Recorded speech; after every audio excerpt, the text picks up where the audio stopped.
अखंड द्वादशी व्रत। ब्रह्मा जी ने कहा, अब मैं मोक्ष तथा शांतिप्रद अखंड द्वादशी व्रत का वर्णन करता हूँ। मार्ग शीर्ष मास के शुक्ल पक्ष की द्वादशी तिथि में गौ के दूध, दही आदि को भोजन रूप में स्वीकार करके व्रत करने वाले उपासक को जगत के स्वामी भगवान विष्णु की पूजा करनी चाहिए। 4 मास पर्यंत अर्थात फाल्गुन मास तक वो व्रती 5 प्रकार के धान्य से पूर्ण पात्र ब्राह्मण को दान दे और भगवान विष्णु की इस प्रकार प्रार्थना करें, हे विष्णु, 7 जन्मों में मैंने जो व्रत किए हैं, हे भगवान, वे आपकी कृपा से इस जन्म में पूर्ण हो। हे पुरुषोत्तम, जिस प्रकार आप ही इस संपूर्ण अखंड ब्रह्मांड के रूप में अवस्थित हैं, उसी प्रकार मेरे द्वारा किए गए ये सभी व्रत भी अखंड हो जाएं। चैत्रादि 4 मास में सत्तू से पूर्ण पात्र और श्रावण आदि 4 महीनों में घृत पूर्ण पात्र ब्राह्मण को दान देना चाहिए। इस विधि से वर्ष पर्यंत द्वादशी व्रत का संकल्प लेकर जो व्रती अपने व्रत को पूर्ण करता है, वो स्त्री पुत्रादि से संपन्न होकर अंत में स्वर्गलोक का सुखोपभोग करता है। अगस्त्याघ्र्य व्रत निरूपण।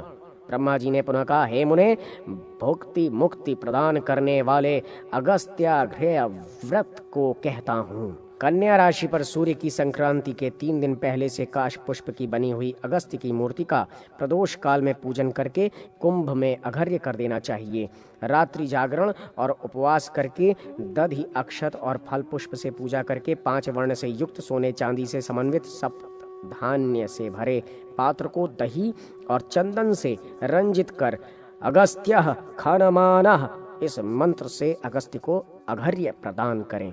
इसके बाद इस मंत्र से उन्हें नमस्कार करना चाहिए, अर्थात काश पुष्प के समान उज्ज्वल, अग्नि और वायु से उत्पन्न मित्रा वरुण के पुत्र, हे कुंभ योनि अगस्त्य जी, आपको नमस्कार है। शूद्र, स्त्री आदि इस विधि से अगस्त्य के लिए धान, फल और रस प्रदान करें और ब्राह्मण को स्वर्ण और दक्षिणा से युक्त घट प्रदान करें। 7 ब्राह्मणों को भोजन कराना चाहिए। इस प्रकार वर्ष भर अगस्त्याघ्र्य व्रत करने वाला सभी प्रकार के श्रेय प्राप्ति का अधिकारी हो जाता है। रंभा तृतीया व्रत। ब्रह्मा जी ने कहा, अब मैं सौभाग्य, लक्ष्मी तथा पुत्रादि से संपन्न करने वाले रंभा तृतीया व्रत को कहूँगा। ये व्रत मार्ग शीर्ष मास के शुक्ल पक्ष की तृतीया तिथि को किया जाता है। इस तिथि को उपवास रखकर व्रती कुशोदक हाथ में लेकर बिल्व पत्र से महागौरी की पूजा करे। इस पूजन में कदम्ब वृक्ष की दतुवन का प्रयोग करना चाहिए, किंतु पौष मास में मरुबक के पुष्पों से पार्वती के पूजन का विधान है। व्रती इस मास के व्रत में मात्र कर्पूर का सेवन कर उपवास करता हुआ उन गौरी को कृसर, तिल चावल का सिद्धान्न का नैवेद्य एवं मल्लिकाओं की दतुवन अर्पित करे। माघ मास में व्रत के दिन घृतपान कर उपवास करते हुए व्रती को कल्हार पुष्प श्वेत कमल से सुभद्रा देवी की पूजा करके उन्हें मंड का नैवेद्य समर्पित करना चाहिए। फाल्गुन मास में गोमती की पूजा का विधान है। कुंद पुष्प से उनकी पूजा करके उसी की नाल को दतुवन रूप में उन्हें निवेदित करें और स्वयं जीवा जीवंती का भक्षण कर शशकुली पूड़ी का नैवेद्य लगाएं। चैत्र मास में भगवती विशालाक्षी को दमनक पुष्प, तगर काष्ठ की दतुवन और कृसरान्न का नैवेद्य अर्पित करके स्वयं दही का प्राशन करें।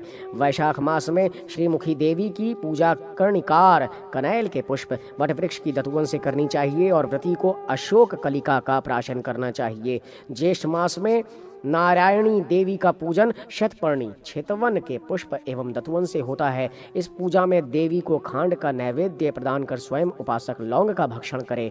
आषाढ़ मास में माधवी की पूजा करनी चाहिए। इस मास में व्रती तिल का प्राशन करे और भगवती माधवी की बिल्व पत्र से पूजा कर खीर और वटक, घृत पक्व, मधुर पिष्टक का नैवेद्य अर्पित करे। इस पूजन में देवी के लिए गूलर की दतुवन प्रदान करनी चाहिए। श्रावण मास में क्षीरान्न तथा मल्लिका की दतुवन देकर तगर के फूल से श्रीदेवी की पूजा करनी चाहिए। भाद्र पद मास में सिंघाड़े का आहार कर व्रती को उत्तमा देवी के लिए गुड़ का नैवेद्य अर्पित करके पद्म पुष्पों से पूजा करनी चाहिए। अश्विन मास में राजपुत्री का पूजन जपा पुष्प से करके उन्हें जीरे से सुवासित अन्न का नैवेद्य अर्पित कर रात्रि में प्राशन करना चाहिए।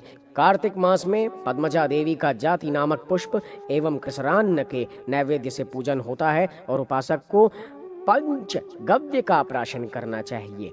इस प्रकार मार्गशीर्ष से कार्तिक मास तक वर्ष की समाप्ति पर सपत्नीक ब्राह्मणों का घृतोदन, घृत में पका तंडुल देकर उनका पूजन करना चाहिए। उसके बाद पार्वती और शिव की गुण आदि से बने नैवेद्य, वस्त्र, छत्र और सुवर्ण आदि से पूजा करके गीत वाद्यादि से रात्रि जागरण करते हुए प्रातः गौ आदि का दान देना चाहिए। ऐसा करने से व्रती को सब कुछ प्राप्त हो जाता है। चातुर्मास्य व्रत का निरूपण। ब्रह्मा जी ने कहा, अब मैं चातुर्मास्य व्रत को कहता हूँ। इस व्रत का आरंभ आषाढ़ मास की एकादशी या पूर्णिमा तिथि में सब प्रकार से भगवान हरि का पूजन करके व्रतारंभ के समय इस प्रकार प्रार्थना करनी चाहिए। हे देव, आपके समक्ष मैंने इस व्रत को ग्रहण किया है। हे केशव, आपके प्रसन्न होने पर मुझे निर्विघ्न सिद्धि प्राप्त हो। हे देव, ग्रहण किए गए इस व्रत की अपूर्णता में ही यदि मैं मृत्यु को प्राप्त हो जाता हूँ तो भी हे जनार्दन, आपकी कृपा से ये मेरा व्रत पूर्ण हो। इस प्रकार हरि का पूजन करके व्रत, पूजन और जप आदि का नियम ग्रहण करना चाहिए। जो हरि के व्रत को करने की इच्छा करता है उसके समस्त पाप नष्ट हो जाते हैं। साधक स्नान करके भगवान हरि का पूजन कर इस पूजा तथा जप आदि की विहित क्रियाओं की पूर्ति का संकल्प ले तथा आषाढ़ आदि 4 मासों तक एक भक्त व्रत करता हुआ विष्णु की पूजा करे। ऐसा करने वाला विष्णु के परम पवित्र निर्मल लोक में चला जाता है। मधु, मांस, सुरा और तेल का परित्याग करने वाला जो वेद पारंगत कृच्छ पादव्रती विष्णु भक्त हरि का पूजन करता है वो विष्णु लोक को प्राप्त हो जाता है। एक रात्रि का उपवास करने से वैमानिक विमान पर चढ़कर भ्रमण करने वाला देवता हो जाता है। 3 रात्रि पर्यंत उपवास कर शतांश भोजन करने से साधक को श्वेत दीप की प्राप्ति होती है। चांद्रायण करने से तो भगवान हरि का लोक और मुक्ति बिना मांगे ही मिल जाती है। प्राजापत्य व्रत करने से विष्णु लोक तथा पराक व्रत करने से हरि की प्राप्ति होती है। इस व्रत में सत्तू यवान्न की भिक्षा कर, दूध, दही तथा घृत का प्राशन कर, गोमूत्र यावक का आहार कर, पंचगव्य का पान कर अथवा सभी प्रकार के रसों का परित्याग कर शाक मूल फलादि का भक्षण करते हुए जो साधक विष्णु की भक्ति करता है वो विष्णु लोक को प्राप्त होता है, वो विष्णु लोक को प्राप्त करता है। मासोपवास व्रत का निरूपण। ब्रह्मा जी ने पुनः कहा, अब मैं आपसे मासोपवास नामक उस सर्वोत्तम व्रत का वर्णन करूंगा जिसका पालन वानप्रस्थ, सन्यासी और नारी को करना चाहिए। अश्विन मास के शुक्ल पक्ष की एकादशी तिथि में उपवास रखकर 30 दिन पर्यंत इस व्रत को धारण करने का विधान है। व्रतारंभ के समय सर्वप्रथम भगवान विष्णु से इस प्रकार प्रार्थना करनी चाहिए, हे विष्णु, आज से लेकर जब तक आपका शयनोत्थान नहीं हो जाता है तब तक 30 दिन पर्यंत बिना भोजन किए ही मैं आपका पूजन करता रहूंगा। हे विष्णु, यदि मैं अश्विन और कार्तिक मास के शुक्ल पक्ष में द्वादशी से लेकर दूसरी द्वादशी तिथि के मध्य पर मर जाता हूँ तो मेरा ये व्रत भंग ना हो। इस प्रकार प्रार्थना करने के पश्चात प्रातः, मध्याह्न तथा संध्या काल में स्नान करके उपासक गंधादि से भगवान हरि का देवालय में पूजन करे, किंतु व्रती को शरीर में उपटन तथा सुगंधित गंध लेप आदि नहीं करना चाहिए। द्वादशी तिथि में भगवान हरि की पूजा करके व्रती ब्राह्मणों को भोजन कराए। 1 मास तक हरि का व्रत करने के पश्चात व्रती पारणा करे। यदि व्रतधारी इस अवधि के मध्य मूर्छित हो जाता है तो उसे दुग्ध आदि का प्राशन कर लेना चाहिए, क्योंकि दुग्ध आदि का पान करने से व्रत विनष्ट नहीं होता। इस प्रकार मास व्रत करने से भुक्ति और मुक्ति दोनों प्राप्त होती है। भीष्म पंचक व्रत। ब्रह्मा जी ने कहा, अब मैं कार्तिक मास में होने वाले व्रतों को कहूंगा। इस मास में स्नान करके व्रती को भगवान विष्णु की पूजा करनी चाहिए। व्रती 1 मास तक एक भक्त व्रत कर, नक्त व्रत कर, आयाचित व्रत कर, दुग्ध, फल, शाक आदि का आहार कर अथवा उपवास कर भगवान विष्णु की पूजा करे। ऐसा करने से वो व्रती सभी पापों से मुक्त होकर समस्त कामनाओं के साथ साथ भगवान हरि को प्राप्त कर लेता है। भगवान हरि का व्रत करना सदैव श्रेष्ठ है, किंतु सूर्य के दक्षिणायन में चले जाने पर यह व्रत अधिक प्रशस्त होता है। उसके बाद इस व्रत का काल चातुर्मास में श्रेयस्कर है। तदनंतर इस व्रत का उचित काल कार्तिक मास है।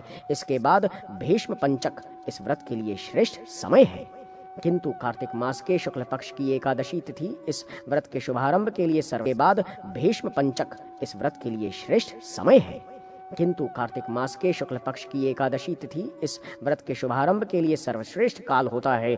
अतः इसी तिथि से इस व्रत का शुभारंभ करना चाहिए। उपासक इस दिन प्रातः, मध्याह्न एवं सायंकालीन इन तीनों संध्याओं में स्नान कर यवादि पदार्थों से पितृगण आदि की नैतिक पूजा करने के पश्चात भगवान हरि का पूजन करे। वो मौन होकर घृत, मधु, शर्करा आदि तथा पंचगव्य एवं जल से हरि की मूर्ति को स्नान कराए और कर्पूरादि सुगंधित द्रव्य से श्री हरि के शरीर का अनुलेपन करें।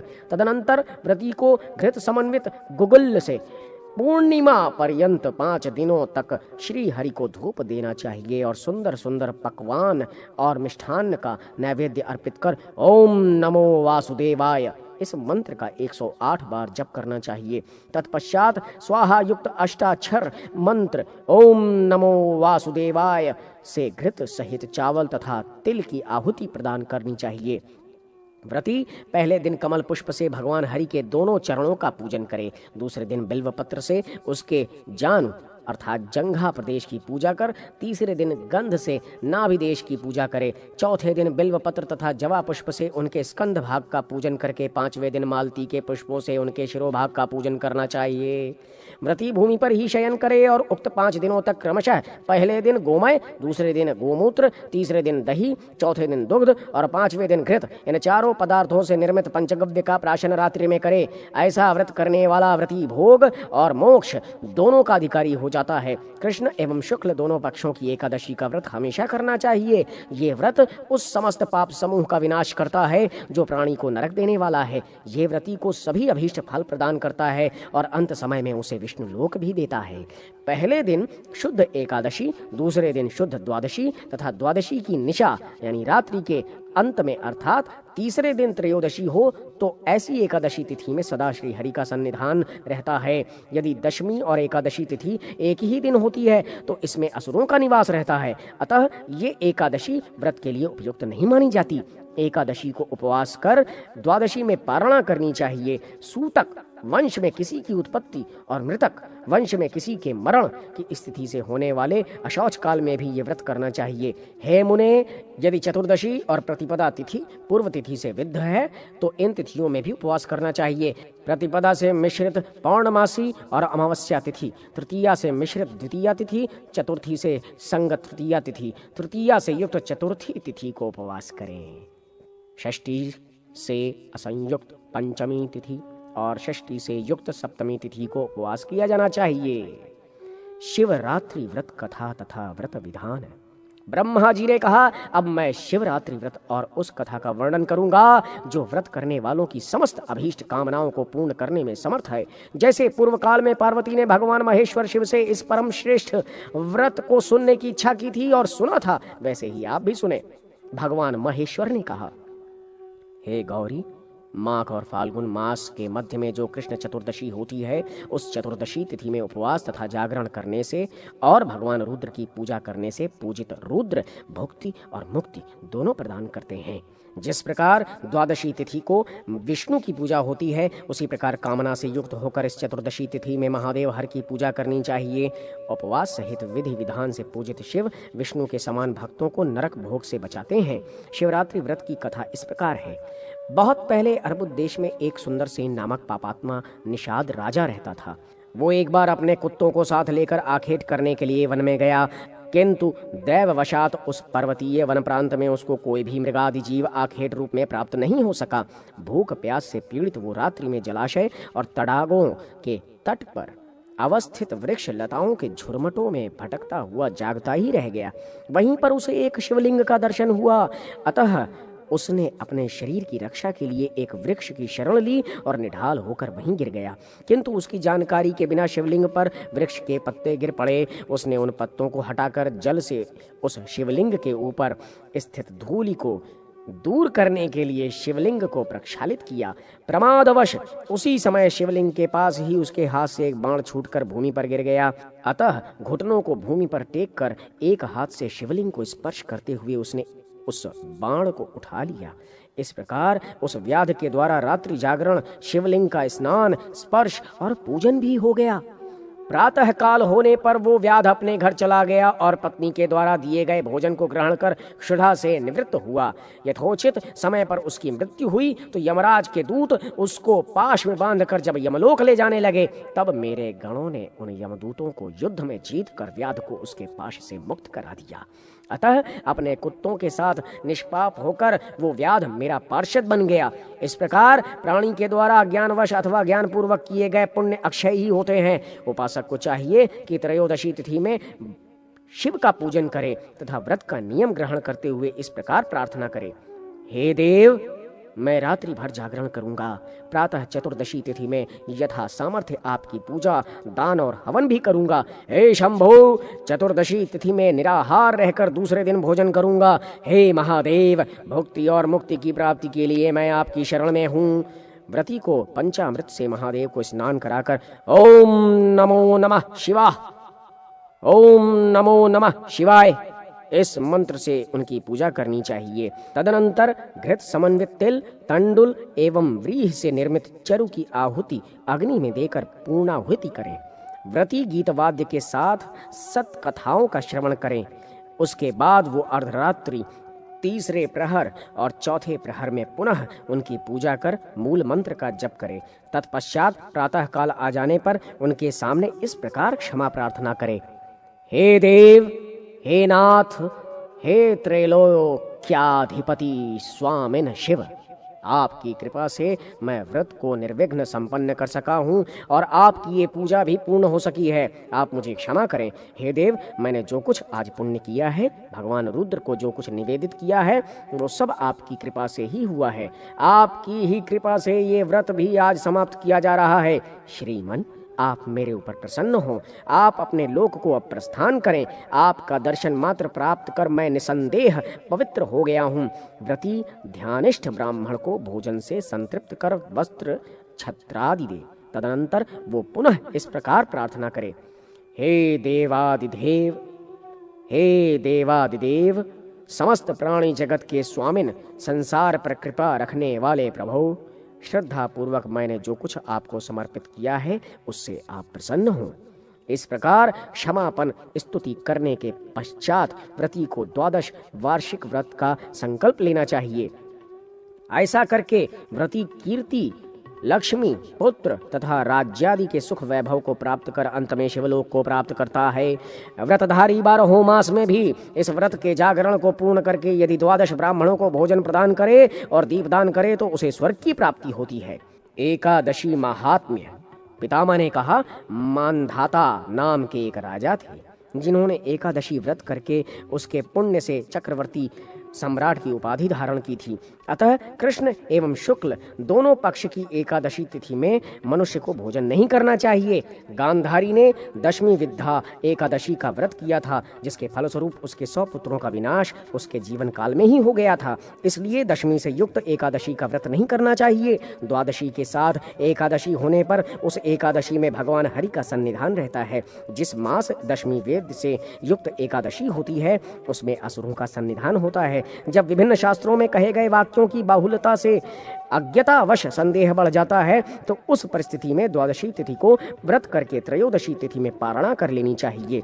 यदि एकादशी एक कला मात्र भी काल गणना में रहती है तो द्वादशी युक्त एकादशी तिथि को यह व्रत उपास्य है। यदि एकादशी, द्वादशी और विशेष रूप से त्रयोदशी तिथि भी एक ही दिन आ जाती है तो इन 3 तिथियों से मिश्रित वो तिथि व्रत करने योग्य होती है, क्योंकि वो तिथि मांगलिक एवं सभी पापों का विनाश करने में समर्थ होती है। हे द्विजराज, एकादशी अथवा द्वादशी का व्रत करके 3 तिथियों से मिश्रित अर्थात एकादशी, द्वादशी और त्रयोदशी तिथि से समन्वित तिथि पर व्रत कर लेना उचित है, किंतु दशमी वेद से युक्त एकादशी का व्रत कभी नहीं करना चाहिए। रात में जागरण तथा पुराण का श्रवण एवं गदाधर विष्णु की पूजा करते हुए दोनों पक्षों की एकादशी का व्रत कर महाराज रुक्मांडक ने मोक्ष प्राप्त किया था।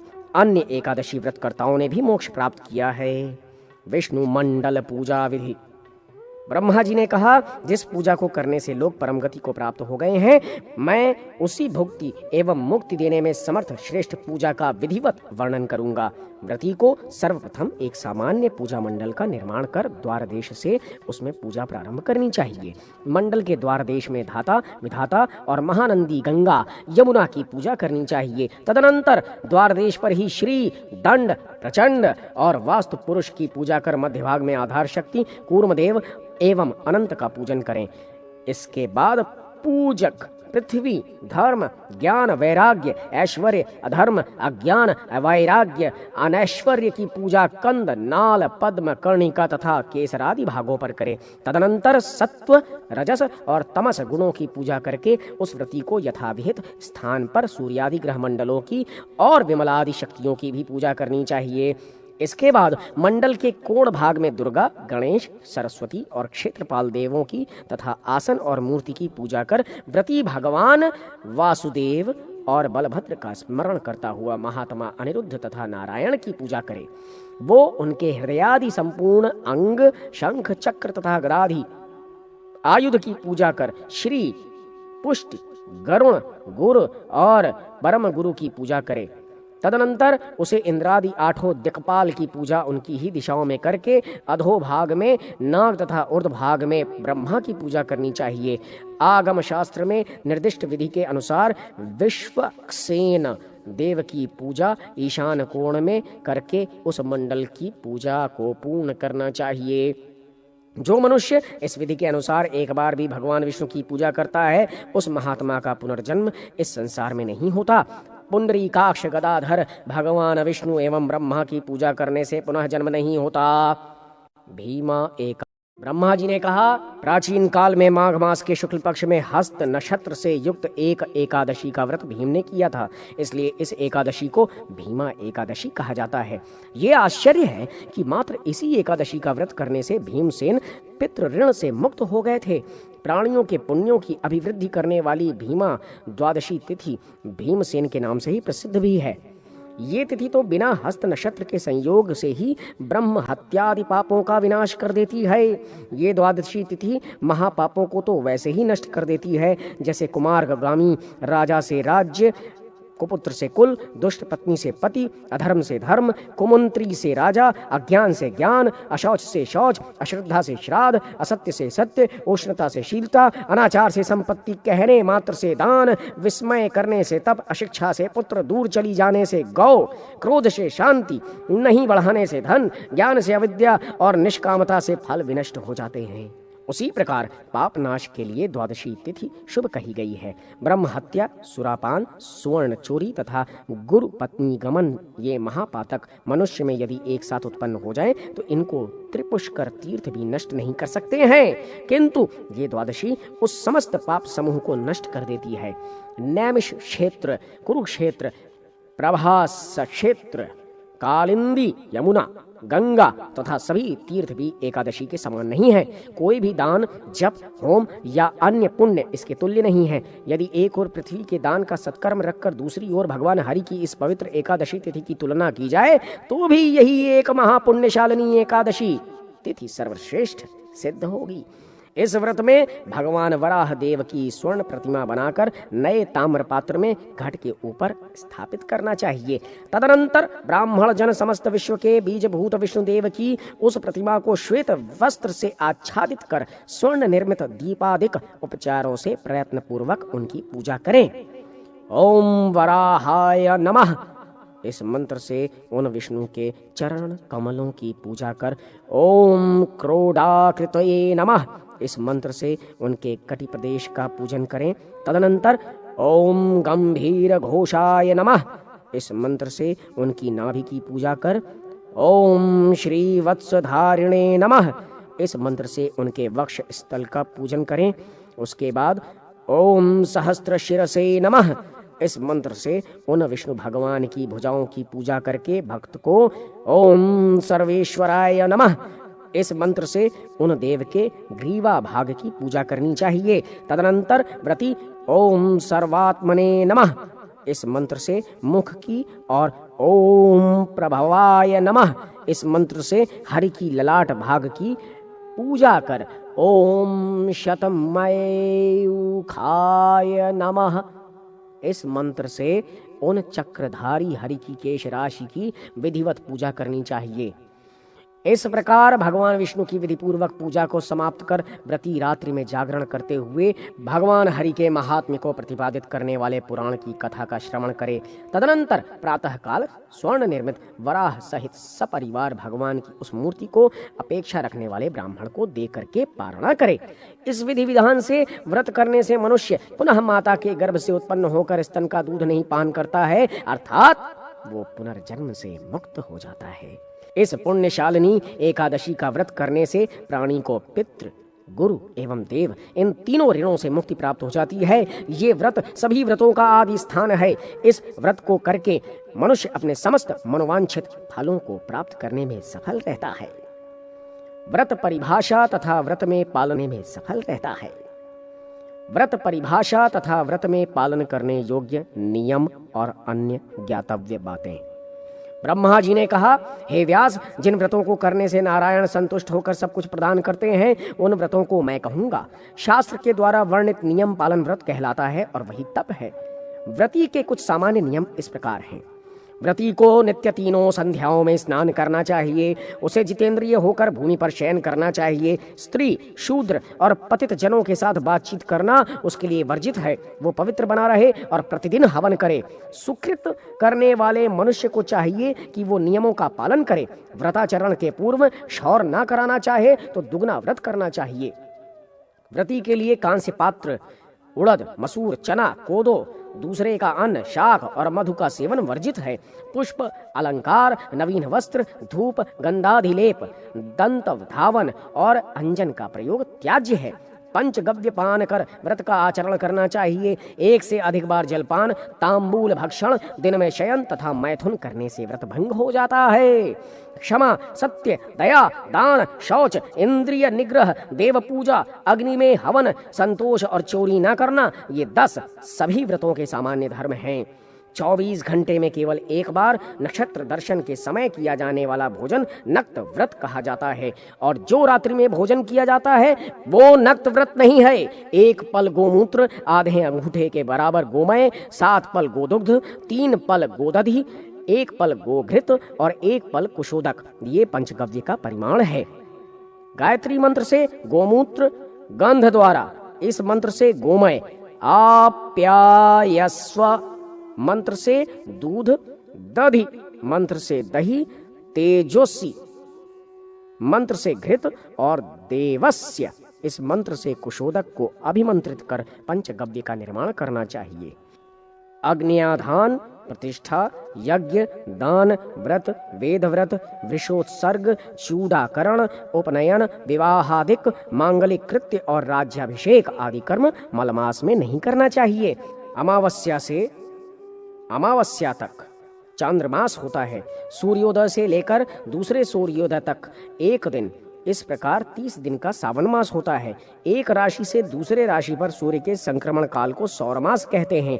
नक्षत्र 27 होते हैं। उनके अनुरोध से जो मास होता है उसे नक्षत्र मास कहते हैं। विवाह कार्य में सौरमास, यज्ञादि में सावन मास ग्रहण किया जाता है। द्वितीया के साथ तृतीया, चतुर्थी के साथ पंचमी, षष्ठी के साथ सप्तमी, अष्टमी के साथ नवमी, एकादशी के साथ द्वादशी, चतुर्दशी के साथ पूर्णिमा तथा प्रतिपदा के साथ अमावस्या का युग्म हो तो ऐसी युग्म तिथि महाफलदायक होती है। इसके विपरीत ऐसी युग्म तिथियां हो तो वो महाघोर काल है। वो पूर्व जन्म के किए हुए पुण्य को भी नष्ट कर देता है।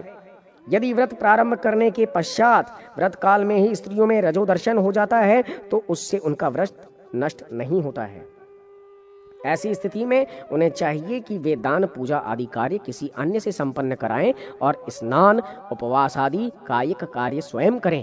यदि क्रोध, प्रमाद अथवा लोभवश किसी का व्रत भंग हो जाता है तो उसको 3 दिन तक उपवास करके शिरोमुंडन करा देना चाहिए।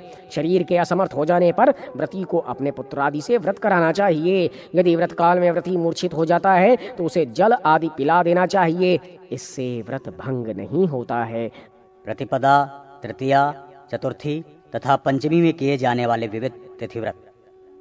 ब्रह्मा जी ने कहा, हे व्यास, अब मैं प्रतिपदादि तिथियों के व्रतों की विधियों का वर्णन करूंगा, आप उनका श्रवण करें। प्रतिपदा तिथि के एक विशेष व्रत का नाम शिखी व्रत है। इस व्रत को करने से व्रती वैश्वानर पद प्राप्त करता है। प्रतिपदा तिथि में एक भक्त व्रत करके दिन में एक बार भोजन करना चाहिए। व्रत की समाप्ति पर कपिला गौ का दान करें। चैत्र मास के प्रारंभ में विधि पूर्वक सुंदर गंध, पुष्प, माला आदि से ब्रह्मा जी की पूजा और हवन करने से सभी अभीष्ट फलों की प्राप्ति होती है। कार्तिक मास में शुक्ल पक्ष की अष्टमी तिथि को व्रती पुष्प और उनसे बनी हुई माला का दान करे। ये क्रम वर्ष पर्यंत चलना चाहिए। ऐसा करने से रूप की इच्छा करने वाले व्रती को रूप सौंदर्य की प्राप्ति होती है। श्रावण मास के कृष्ण पक्ष की तृतीया तिथि में लक्ष्मी के साथ भगवान श्रीधर विष्णु को सुसज्जित शैया पर स्थापित कर उनकी पूजा करें और फल की भेंट चढ़ाएं। इसके बाद उस शैयादि का दान ब्राह्मण को करें। ऐसा करके व्रती श्रीधराय नमः, श्रेयाय नमः ये प्रार्थना करें।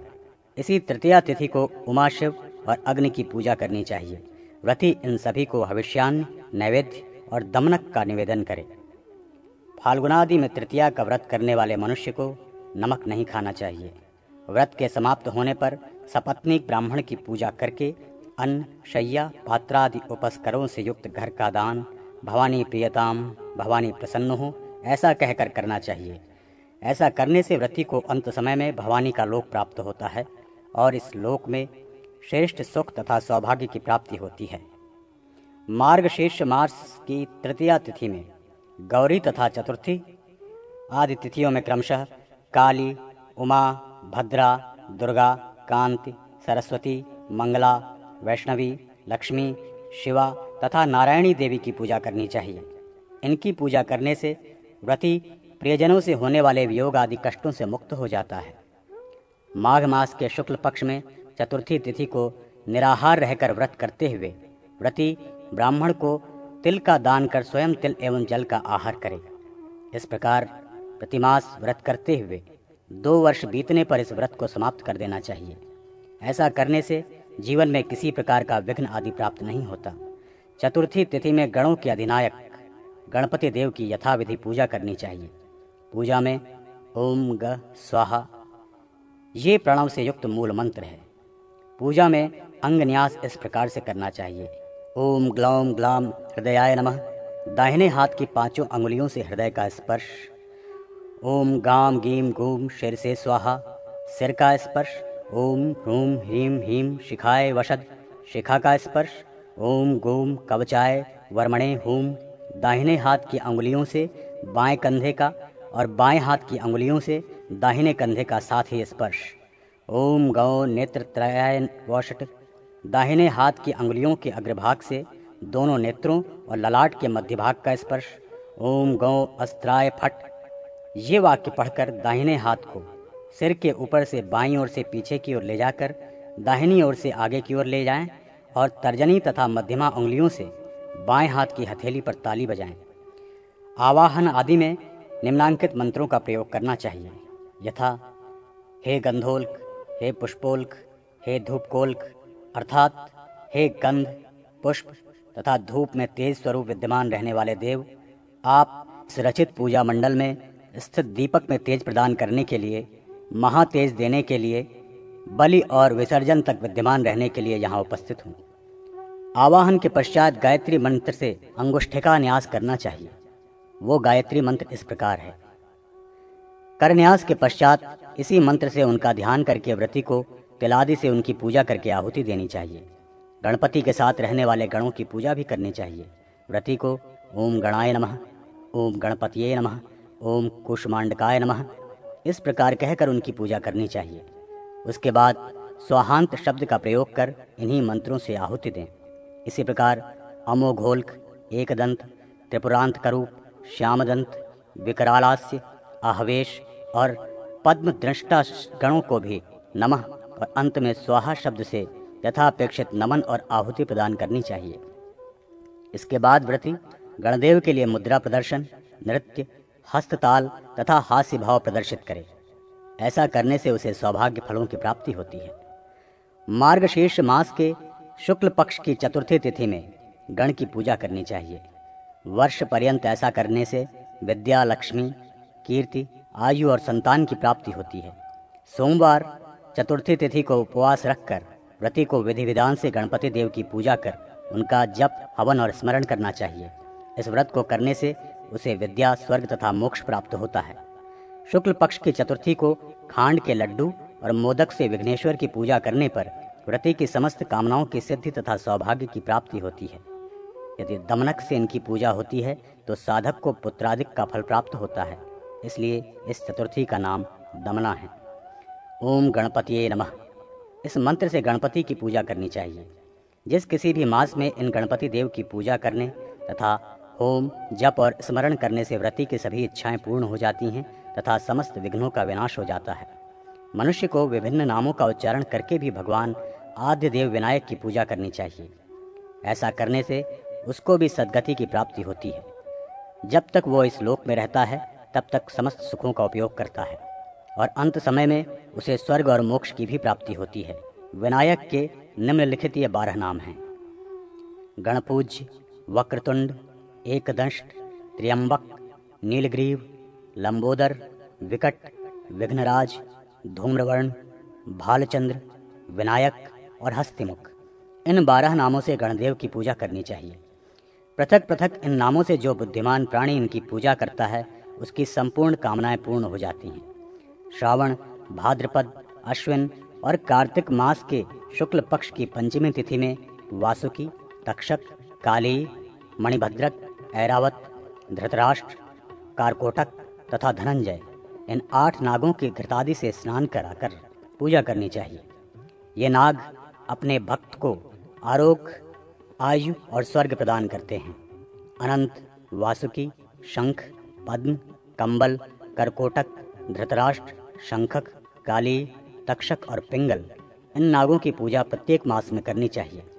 भाद्रपद मास के शुक्ल पक्ष में 8 नागों की पूजा करने से साधक को मृत्यु के पश्चात स्वर्ग और मोक्ष की प्राप्ति होती है। श्रावण मास के शुक्ल पक्ष में पंचमी को द्वार के दोनों ओर इन नागों का चित्र बनाकर पूजन करना चाहिए। इसी दिन अनंत आदि महानागों की पूजा करने से नैवेद्य में दूध तथा घी देना चाहिए। इससे सभी विषदोष दूर हो जाते हैं। नाग अभय वरदान देने वाले होते हैं और यह पंचमी सर्पदंष्टि प्राणी को मुक्ति देने वाली होती है, इसलिए दंष्ट्रोद्धार पंचमी कहलाती है। षष्ठी तथा सप्तमी के विविध व्रत। ब्रह्मा जी ने कहा, भाद्रपद मास में भगवान कार्तिकेय की पूजा करनी चाहिए। इसमें स्नानादि जो कृत्य किए जाते हैं वे सभी अक्षय फल प्रदान करने वाले हो जाते हैं। व्रती सप्तमी तिथि को ब्राह्मण भोजन कराकर ओम खाखोलकाय नमः इस मंत्र से सूर्यदेव की आराधना करे और अष्टमी तिथि को मरीचिका भोजन का पारणा करे। इससे व्रती अंत में स्वर्ग प्राप्त करता है। मरीच प्राशन के कारण इस व्रत का नाम मरीच सप्तमी है। इस व्रत को करने से प्रियजनों से मिलन होता है, उनसे वियोग नहीं होता। सप्तमी तिथि संयम पूर्वक स्नान करके सूर्य की पूजा करें। मार्तंड प्रियताम, सूर्यदेव मुझ पर प्रसन्न हो, ये कहते हुए ब्राह्मणों के लिए फलों का दान करें और खजूर, नारियल, बिजौरा, नींबू आदि फलों को प्रदान करें। ये प्रार्थना करें कि हे देव, मेरे सभी अभीष्ट चारों ओर से सफल हों। फलदान एवं प्राशन के कारण इस सप्तमी का नाम फल सप्तमी व्रत है। सप्तमी को सूर्यदेव की पूजा कर यदि ब्राह्मणों को दक्षिणा सहित पायस का भोजन कराया जाए, तदनंतर व्रती स्वयं पेय का पान कर व्रत समाप्त करे तो पुण्य लाभ होता है।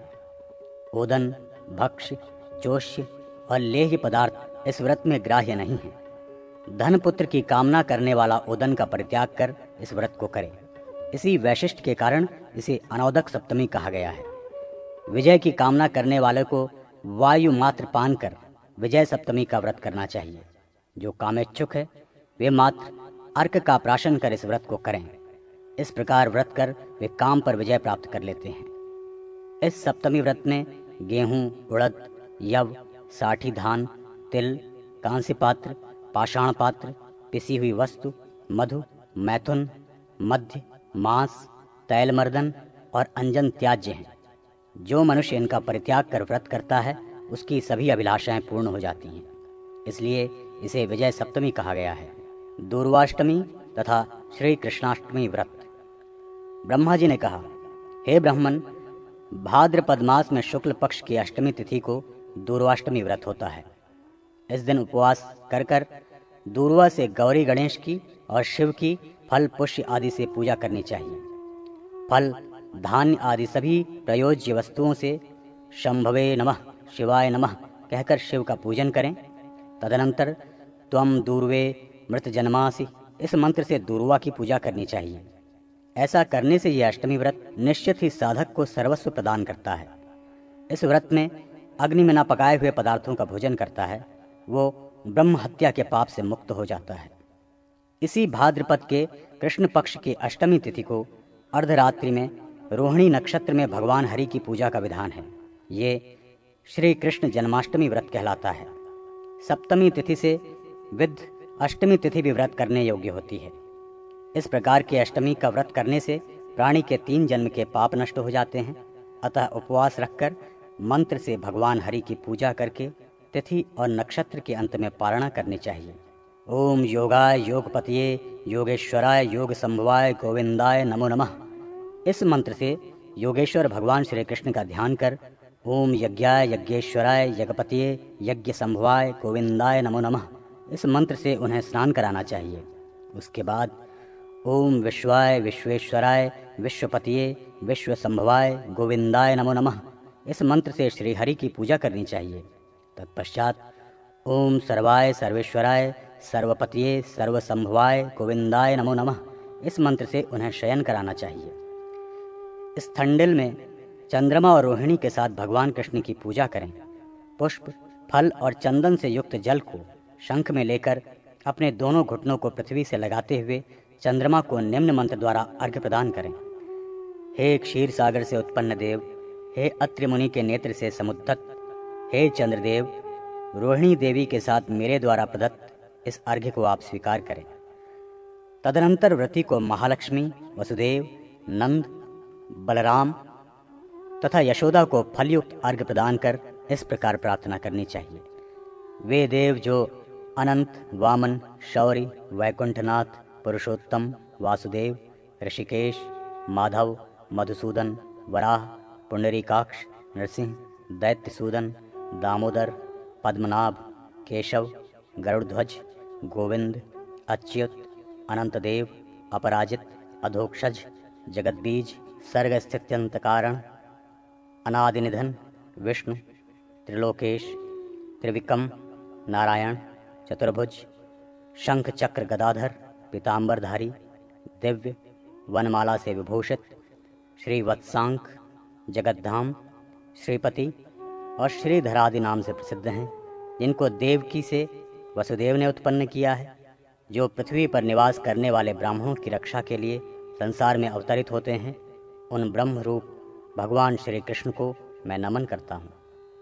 इस प्रकार भगवान के नामों का संकीर्तन करके अपनी सद्गति के लिए पुनः ये प्रार्थना करनी चाहिए। हे देव देवेश्वर, हे हरे, इस संसार सागर में मेरी रक्षा करें। हे सर्व पापहंता प्रभु, दुख तथा शोक से परिपूर्ण इस संसार सागर में मेरी रक्षा करें। हे देवकी नंदन, हे श्रीपते, हे हरे, इस संसार सागर से मेरी रक्षा करें।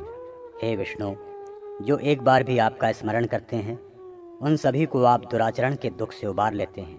हे देव, मैं भी वैसा ही इस संसार के अत्यंत दुराचरण में फंसा हुआ हूँ, आप मेरा भी इस शोक रूपी सागर से उद्धार करें। हे राजीव लोचन, मैं इस गहन अज्ञान रूपी संसार सागर में डूबा हुआ हूँ, आप मेरी रक्षा करें। हे देव देवेश, आपके अतिरिक्त मेरा अन्य कोई रक्षक नहीं है। हे स्वजन्मा, वासुदेव, गोदिज, हितकारी, जगत्त्राता, कृष्ण, गोविंद, आपको बारंबार नमस्कार है। आपकी कृपा से मुझे शांति प्राप्त हो, मेरा कल्याण हो और धन, यश तथा राज्य वैभव का मैं अधिकारी बनूं। बुद्धाष्टमी व्रत कथा। ब्रह्मा जी ने कहा, जो मनुष्य अष्टमी तिथि को दिन भर व्रत रखकर नक्त व्रत की विधि से एक बार भोजन करता है और इस व्रत क्रम को वर्ष पर्यंत चलाकर व्रत की समाप्ति पर गोदान करता है, उसे इंद्र पद की प्राप्ति होती है।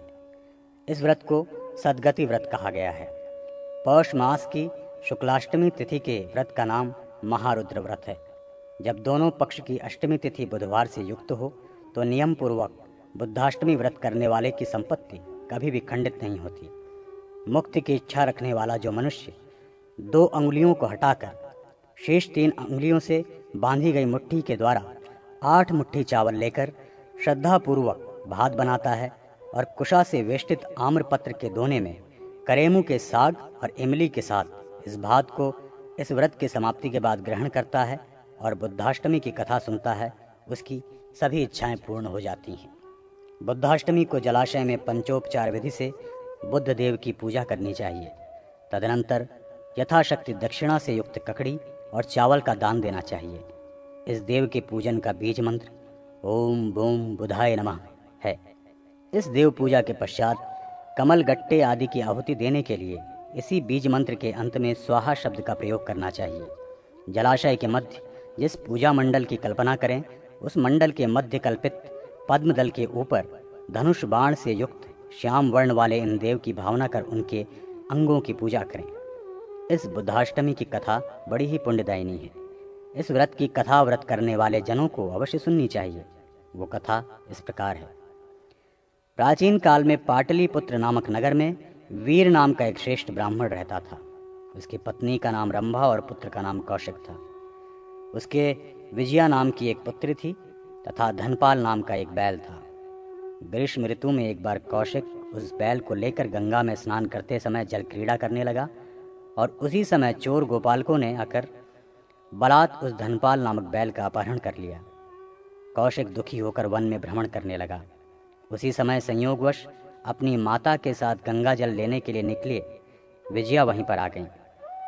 कौशिक भूख प्यास से व्याकुल हो कमल नाल को भक्षण करने की इच्छा से एक जलाशय के पास जा पहुंचा, जहां पर दिव्यलोक की कुछ स्त्रियां पूजा कर रही थीं। उन्हें देखकर उसके आश्चर्य का ठिकाना न रहा। अतः विस्मयाभिभूत कौशिक ने उन सब के पास जाकर कुछ अन्न के लिए याचना करते हुए कहा, मैं अपनी छोटी बहन के साथ भूखा हूँ। किंतु स्त्रियों ने कि तुमको इस पूजन सामग्री में से व्रत करने के लिए ही कुछ द्रव्य मिल सकता है, तुम यहीं पर व्रत करो। तत्पश्चात कौशिक ने वहीं पर धनपाल बैल की प्राप्ति के लिए और विजया ने पति प्राप्ति के लिए बुद्ध देव की व्रत पूजा की। व्रत पूजन करने के पश्चात स्त्रियों के द्वारा दोने में दिए गए प्रसाद को उन दोनों ने ग्रहण किया। उसके बाद वे स्त्रियां वहां से चली गईं। कुछ समय के बाद चोरों के साथ वहीं पर धनपाल बैल भी दिखाई पड़ गया। चोरों के द्वारा दिए हुए धनपाल बैल को लेकर प्रदोष काल में वे दोनों घर वापस चले आए। घर में दुखित पिता वीर को प्रणाम कर रात्रि में कौशिक सुखपूर्वक सो गया। इधर युवा हुई विजया को देखकर वीर को ये चिंता हो गई कि मैं इस पुत्री को किसे दूं। दुखित पिता ने यमराज को पुत्री देने का निश्चय किया। दैवयोग से इसी बीच वीर की मृत्यु हो गई। पिता के स्वर्ग चले जाने के बाद कौशिक ने राज्य प्राप्ति के लिए पुनः बुद्धाष्टमी का व्रत किया, जिसके फलस्वरूप कौशिक को अयोध्या का विशाल राज्य प्राप्त हुआ। उसने अपनी उस बहन विजया का विवाह भी पिता के द्वारा कहे गए वचन के अनुसार यमराज के साथ ही करने की बात मन में ठान ली थी। व्रत के प्रभाव से यमराज ने वहां स्वयं आकर विजया को पत्नी के रूप में स्वीकार किया और विजया से कहा, तुम चलकर मेरे घर में गृह स्वामिनी बनकर रहो। उसने भी वैसा ही स्वीकार कर लिया और पति के घर जाकर रहने लगी। एक दिन यम ने उसे सावधान करते हुए कहा, देवी, ये जो बंद कमरे हैं इन्हें कभी खोलना नहीं। विजया ने कभी भी बंद कमरे का किवाड़ तक नहीं खोला, न तो अपने पति के विरुद्ध कोई आचरण ही किया। वो एक सद्गृहिणी के समान ही उनके साथ रही। किंतु एक दिन जिज्ञासावश उसने पति के न रहने पर कमरा खोलने पर वहां अपनी माता को पति यम के ही कष्टकारी पाश में बंधा हुआ देखा, जिससे वो अत्यंत दुखित हो उठी। उसी समय कौशिक के द्वारा बताए गए मुक्ति प्रदान करने वाले बुद्धाष्टमी व्रत की याद उसे हो आई। अतः उसने पुनः उस व्रत को किया, जिसके फलस्वरूप माता उस यमपाश से मुक्त हो गई। तदनंतर उसने भी व्रत का पालन किया और अंत में व्रत के पुण्य के प्रभाव से स्वर्गलोक प्राप्त कर वहां सुखपूर्वक निवास करने लगी। अशोकाष्टमी, महानवमी तथा नवमी के अन्य व्रत और ऋष्येकादशी व्रत महात्म्य। ब्रह्मा जी ने कहा, चैत्र मास में पुनर्वसु नक्षत्र से युक्त शुक्लाष्टमी को अशोकाष्टमी व्रत होता है। इस दिन जो अशोक मंजरी की 8 कलियों का पान करते हैं वे शोक को प्राप्त नहीं करते। अशोक कलिकाओं का पान करते समय ये प्रार्थना करनी चाहिए, हे शिवप्रिय, वसंतोद्भव, शोक संतप्त मैं आपका सेवन कर रहा हूँ। हे अशोक, आप मुझे सदैव शोक विमुक्त रखें। ब्रह्मा जी ने पुनः कहा, अश्विन मास में उत्तराषाढ़ नक्षत्र तथा शुक्ल पक्ष की अष्टमी से युक्त जो नवमी होती है उसे महानवमी कहा जाता है। इस तिथि को स्नान दान आदि करने से अक्षय पुण्य की प्राप्ति होती है। यदि केवल नवमी हो तो भी दुर्गा की पूजा करनी चाहिए। भगवान शिव आदि ने इस व्रत को किया था।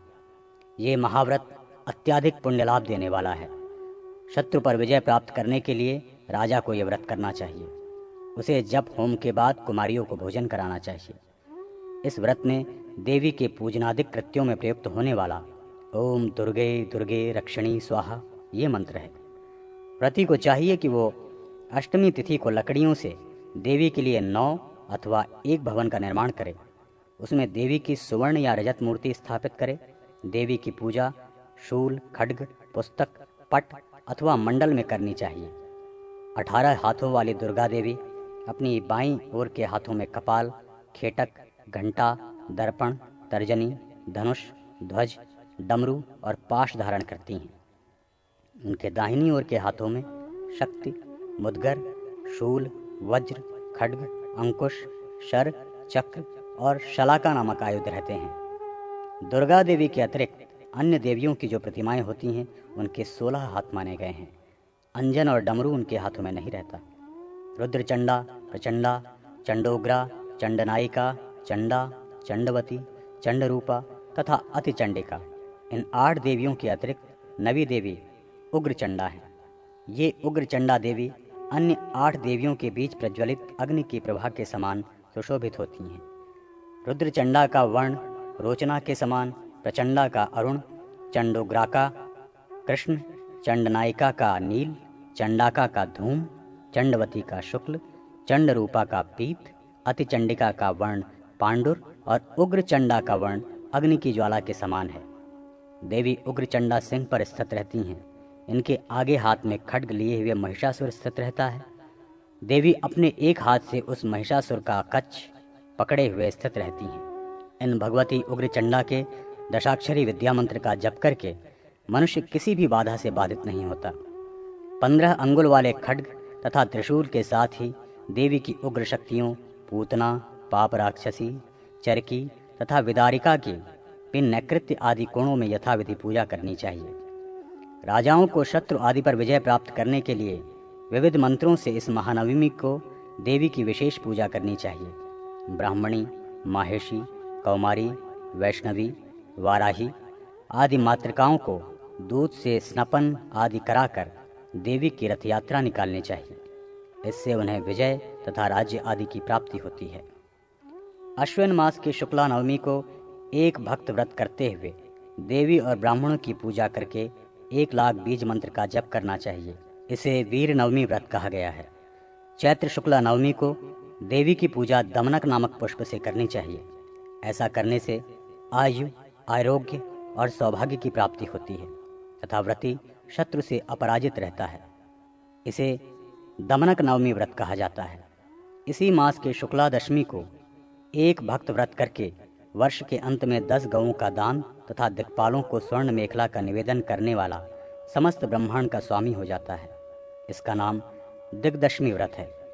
एकादशी तिथि को ऋषि पूजा करने का विधान है।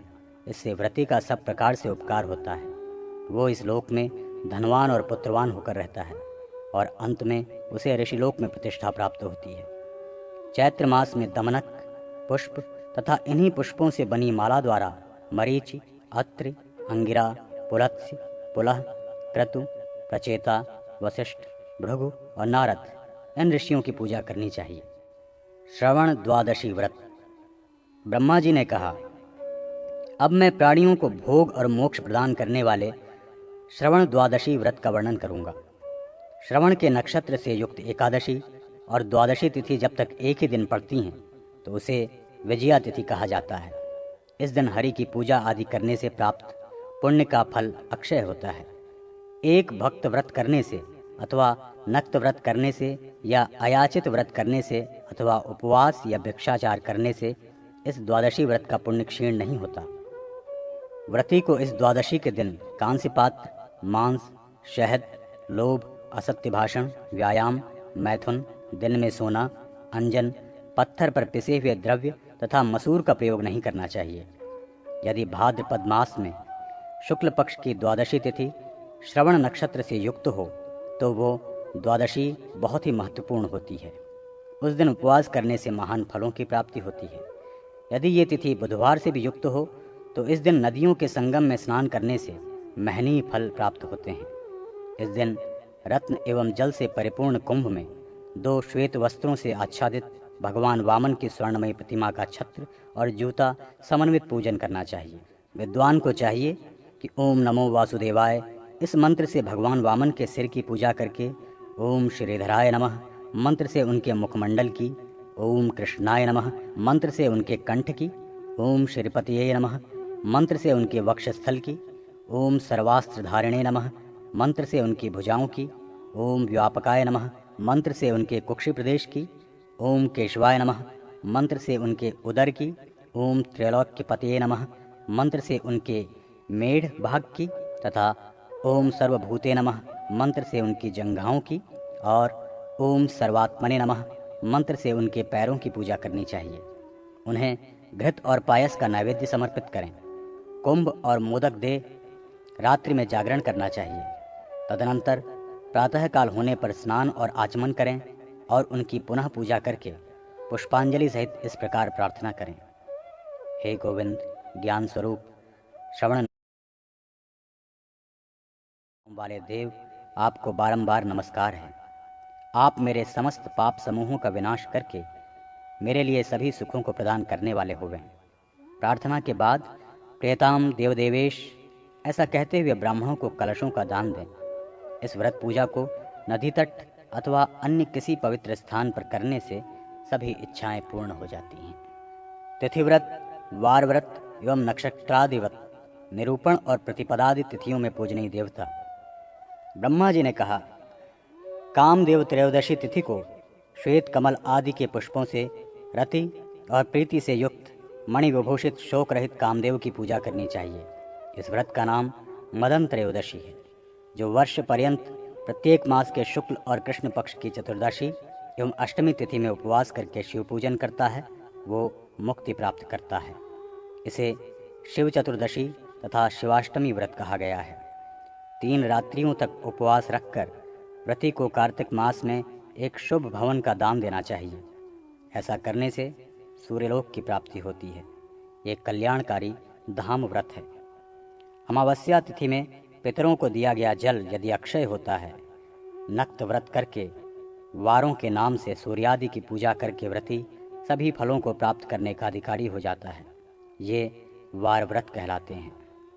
हे ब्रह्मर्षि, प्रत्येक मास के नामकरण के प्रायोजक 12 नक्षत्र से युक्त उन महीनों की पूर्णिमा तिथि हो तो उन नक्षत्रों के नाम से मनुष्य को सम्यक रूप से भगवान अच्युत की पूजा करनी चाहिए। इस व्रत को कार्तिक मास से प्रारंभ करना चाहिए। कृतिका नक्षत्र युक्त कार्तिक मास में केशव की पूजा करनी चाहिए। क्रमशः 4 महीनों कार्तिक, मार्गशीर्ष, पौष तथा माघ में घृत का हवन कर तिल चावल की खिचड़ी का भोग निवेदित करना चाहिए। आषाढ़ आदि 4 महीनों में पायस निवेदन करके ब्राह्मणों को पायस का ही भोजन निवेदित करना चाहिए। पंचगव्य, जल स्नान और नैवेद्य से पूजन करना चाहिए। इस प्रकार संवत्सर के अंत में विशेष रूप से भगवान की पूजा करके निम्नलिखित मंत्रों से प्रार्थना करनी चाहिए। हे अच्युत, आपको बार बार प्रणाम है। हे देव, मेरे पापों का विनाश हो और पुण्य की वृद्धि हो। मेरे ऐश्वर्य और धनादि सदैव अक्षय रहें। मेरी संतान परंपरा अक्षुण हो। हे अच्युत, जिस प्रकार आप परात्पर ब्रह्म हैं वैसे ही मेरे मनोभिलाषित फल को अविनाशी बना दें। हे अप्रमेय, सदैव मेरे द्वारा किए जाने वाले पाप का विनाश करते रहें। हे अच्युत, हे अनंत, हे गोविंद, आप मुझ पर प्रसन्न हो। हे अमेय आत्मन, हे पुरुषोत्तम, जो मेरे लिए अभीष्ट है आप उसको भी अक्षय बना दें। ये मास नक्षत्र व्रत 7 वर्ष तक करना चाहिए। ऐसा करने से मनुष्य को आयु, लक्ष्मी तथा सद्गति प्राप्त होती है। यदि स्वच्छ हृदय से उपवास सहित 1 वर्ष पर्यंत यथाक्रम एकादशी, अष्टमी, चतुर्दशी और सप्तमी तिथियों में विष्णु, दुर्गा, शिव और सूर्य की पूजा हो तो प्राणी को उन देवों के लोक तो प्राप्त होते ही हैं, सभी निर्मल अभिलाषाएं भी पूर्ण हो जाती हैं। व्रत काल में एक भुक्त, नक्त अथवा अयाचित एवं उपवास करते हुए शाकादि के द्वारा इन सभी तिथियों में सभी देवताओं की पूजा करने से भोग और मोक्ष दोनों की प्राप्ति हो जाती है। प्रतिपदा तिथि में कुबेर, अग्नि, नासत्य और दस्न नामक देव पूज्य हैं। द्वितीया तिथि में लक्ष्मी तथा यमराज, पंचमी में श्री समन्वित पार्वती और नागगणों की पूजा करनी चाहिए। षष्ठी तिथि में कार्तिकेय तथा सप्तमी में अर्थदाता सूर्यदेव की पूजा विहित है। अष्टमी तिथि में दुर्गा, नवमी में मातृकाओं एवं तक्षक की पूजा का विधान है। दशमी में इंद्र और कुबेर तथा एकादशी में सप्तर्षियों की पूजा करनी चाहिए। द्वादशी तिथि में हरि, त्रयोदशी में कामदेव, चतुर्दशी में महेश्वर शिव, पूर्णिमा में ब्रह्मा तथा अमावस्या में पितरों की पूजा करनी चाहिए। सूर्य वंश वर्णन। श्री हरि ने कहा, हे रुद्र, अब मैं राजाओं के वंश और उनके चरित्र का वर्णन करता हूँ। सर्वप्रथम सूर्य वंश का वर्णन सुने। भगवान विष्णु के नाभि कमल से ब्रह्मा उत्पन्न हुए। ब्रह्मा के अंगष्ठ भाग से दक्ष का जन्म हुआ। दक्ष से उनकी पुत्री अदिति का प्रादुर्भाव हुआ, जो देव माता कहलाती है। उन्हीं अदिति से विश्वान से व्यवस्वत मनु हुए और उन मनु से इक्ष्वाकु, शर्याति, नृग, धृष्ट, प्रशग्ध, नरिष्यंत, नभग, दिष्ट तथा शशक नामक 9 पुत्रों की उत्पत्ति हुई। हे रुद्र, मनु की इला नाम की कन्या थी और सुद्युम्न नाम का पुत्र था। इला के बुध से राजा पुरुरवा उत्पन्न हुआ। सुद्युम्न ने उत्कल, विनत तथा गय नामक 3 पुत्रों को जन्म दिया। गोवध करने के कारण मनु का पुत्र प्रशद्र शूद्र हो गया था। करुष से क्षत्रिय लोगों की उत्पत्ति हुई, जो कारुष नाम से विख्यात हुए। मनु के पुत्र दिष्ट से जो नाभाग नाम का पुत्र हुआ, वो वैश्य हो गया था। उससे भी एक भलंदन नामक पुत्र हुआ। भलंदन से वत्स प्रीति नामक पुत्र की उत्पन्न हुई। वत्स प्रीति से पांशु और खनित्र 2 पुत्रों का जन्म हुआ। खनित्र से भूप, भूप से क्षुप, क्षुप से विंश और विंश से विविंशक ने जन्म लिया। विविंशक से खनिनेत्र और खनिनेत्र से विभूति नामक पुत्र का जन्म हुआ। विभूति से करंधम नाम का पुत्र हुआ। करंधम से अविक्षित, अविक्षित से मरुत और मरुत से नरष्यंत की उत्पत्ति मानी जाती है। नरष्यंत से तम, तम से राजवर्धन, राजवर्धन से सुधृति, सुधृति से नर, नर से केवल तथा केवल से धुंधमान हुआ। धुंधमान के वेगमान, वेगमान के बुध और बुध के तृणबिंदु नामक पुत्र हुआ। तृणबिंदु ने अलम्बुषा नाम की अप्सरा से इलविला नाम की कन्या तथा विशाल नामक पुत्र उत्पन्न किया। विशाल के हेमचंद्र नामक पुत्र हुआ। हेमचंद्र से चंद्रक, चंद्रक से धूम्राश्व, धूम्राश्व से सृंजय, सृंजय से सहदेव की उत्पत्ति हुई। सहदेव के कृशाश्व नामक पुत्र हुआ। कृशाश्व से सोमदत्त और सोमदत्त से जन्मेजय हुआ। जन्मेजय से सुमंती नाम की पुत्र की उत्पत्ति हुई।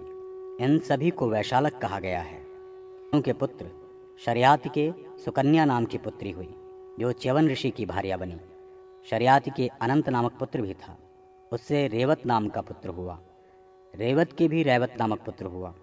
उससे रेवती नाम की कन्या हुई। वैवस्वत मनु के पुत्र धृष्ट के धार्ष्ट हुआ, जो वैष्णव हो गया था। उन्हीं मनु के पुत्र नभक के निर्दिष्ट नामक एक पुत्र की उत्पत्ति हुई। उससे अम्बरीश हुआ। अम्बरीश के विरूप, विरूप के प्रषदश्व और उसके रथीनर हुआ, जो वासुदेव का भक्त था। मनुपुत्र इक्ष्वाकु के विकुक्षि, निमि और दंडक 3 पुत्र हुए। विकुक्षि यज्ञी शशक का भक्षण करने के कारण शशाद नाम से विख्यात हुआ। शशाद से पुरुंजय और कुकुत्स नामक 2 पुत्र हुए। इसी कुकुत्स से अनेनस तथा अनेनस से पृथु उत्पन्न हुआ। पृथु के विश्वरात नामक पुत्र हुआ। विश्वरात से आर्द की उत्पत्ति हुई। आर्द से युवनाश्व, युवनाश्व के श्रीवत्स, श्रीवत्स के बृहदश्व, बृहदश्व के कुवलाश्व और कुवलाश्व के दृढ़ाश्व हुआ, जिसकी प्रसिद्धि धुंधुमार के नाम से हुई थी। दृढ़ाश्व के चंद्राश्व, कपिलाश्व और हर्यश्व नामक 3 पुत्र थे। हर्यश्व के निकुंभ, निकुंभ के हिताश्व, हिताश्व के पूजाश्व और उसके योनाश्व हुए। योनाश्व के मानधाता हुए। मानधाता एवं उनकी पत्नी बिंदुमती से मुचुकुंद, अम्बरीश तथा पुरुकुत्स नामक 3 पुत्रों का जन्म हुआ। उनकी 50 कन्याएं भी थीं, जिनका विवाह सौभरी मुनि के साथ हुआ था। अम्बरीश के योनाश्व तथा योनाश्व के हरित हुआ। पुरुकुत्स के नर्मदा नामक पत्नी से त्रस्यदस्य नामक पुत्र की उत्पत्ति हुई। उससे अनरण्य, अनरण्य से हर्यश्व, हर्यश्व से वसुमना हुआ। उसी का पुत्र त्रिधनुआ था। उसके त्रयारुण नामक पुत्र हुआ। त्रयारुण के सत्यरथ हुआ, जो त्रिशंकु नाम से प्रसिद्ध है। हरिश्चंद्र इसी से उत्पन्न हुए थे। हरिश्चंद्र के रोहिताश्व और रोहिताश्व के हारित हुआ। हारित के चंचु, चंचु के विजय, विजय के रुरुक, रुरुक के वृक, वृक के राजा बाहु और बाहु के पुत्र राजा सगर माने जाते हैं। हे शिव, सगर से सुमति नामक पत्नी के 8000 पुत्र हुए। उनकी दूसरी पत्नी केशिनी से असमंजस नामक एक पुत्र हुआ। इस असमंजस से अंशुमान तथा अंशुमान से दिलीप नाम एक विद्वान पुत्र ने जन्म लिया। दिलीप से भागीरथ हुए, जिनके द्वारा पृथ्वी पर गंगा लाई गई है। भागीरथ का पुत्र श्रुत था। श्रुत से नाभाग हुआ। नाभाग से अम्बरीश, अम्बरीश से सिंधुद्वीप, सिंधुद्वीप से अयुतायु हुआ। अयुतायु का पुत्र ऋतुपर्ण था। ऋतुपर्ण से सर्वकाम और सर्वकाम से सुदास, सुदास से सौदास हुआ, जिसका नाम मित्रसह भी माना जाता है। कलमाशपाद उसी का पुत्र है, जो दमयंती के गर्भ से उत्पन्न हुआ था। कलमाशपाद के अश्वक, अश्वक के मूलक, मूलक के दशरथ हुए। दशरथ के एलवेल, एलवेल के विश्वसह, विश्वसह के खटवांग, खटवांग के दीर्घबाहु, दीर्घबाहु के अज तथा अज के दशरथ हुए। उनके महापराक्रमी 4 पुत्र हुए, जो राम, भरत, लक्ष्मण और शत्रुघ्न नाम से प्रसिद्ध हैं। राम से कुश और लव, भरत से तार्श तथा पुष्कर, लक्ष्मण से चित्रांगद एवं चंद्रकेतु और शत्रुघ्न से सुबाहु तथा शूरसेन नामक पुत्र हुए। कुश के अतिथि, अतिथि के निषद नामक पुत्र हुए।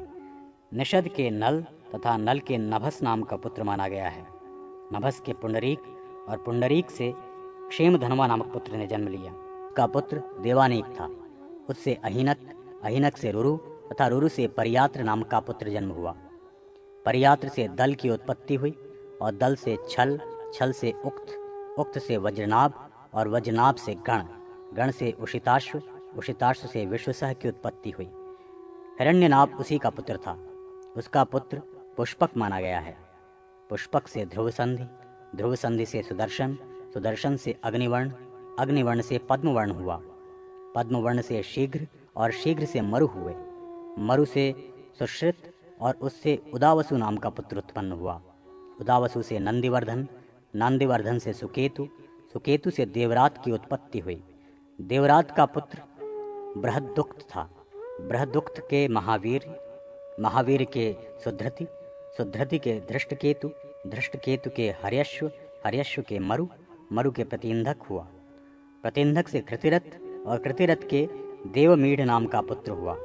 देवमीढ़ से विबुध, विबुध से महाधृति, महाधृति से कीर्तिरात तथा कीर्तिरात से महारोमा नाम का पुत्र उत्पन्न हुआ। महारोमा के स्वर्णरोमा हुए। स्वर्णरोमा के ह्रस्वरोमा नाम का पुत्र था।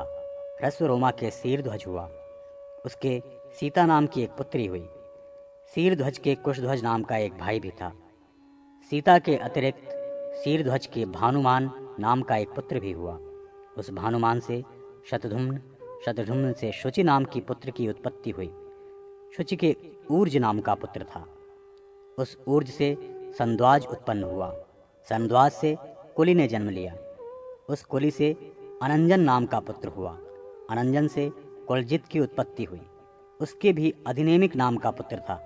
उसका पुत्र श्रुतायु हुआ और उस श्रुतायु से सुपार्श्व नाम के पुत्र ने जन्म ग्रहण किया। सुपार्श्व से सृंजय, सृंजय से क्षेमरी, क्षेमारी से अनेना और उस अनेना का पुत्र रामरथ माना गया है। रामरथ का पुत्र सत्यरथ, सत्यरथ का पुत्र उपगुरु, उपगुरु का उपगुप्त तथा उपगुप्त का पुत्र स्वागत था। स्वागत से स्वर की उत्पत्ति हुई। सुवर्चा उसी का पुत्र था। सुवर्चा से सुपार्श्व, और सुपार्श से सुश्रुत, सुश्रुत से जय की उत्पत्ति हुई। जय से विजय, विजय से ऋत, ऋत से सुनय, सुनय से वीतहव्य, वीतहव्य से धृति की उत्पत्ति मानी गई है। धृति के बहुलाश्व और बहुलाश्व के कृति नाम का पुत्र था। उस कृति के जनक हुए।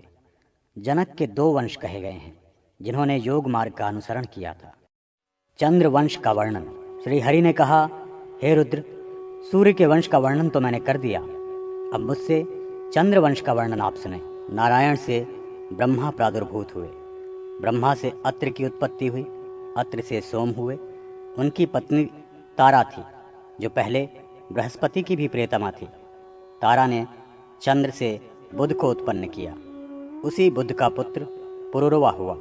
बुध पुत्र पुरुरवा से उर्वशी के 6 पुत्र हुए जिनके नाम श्रुतात्मक, विश्वावसु, शतायु, आयु, धीमान और अमावसु थे।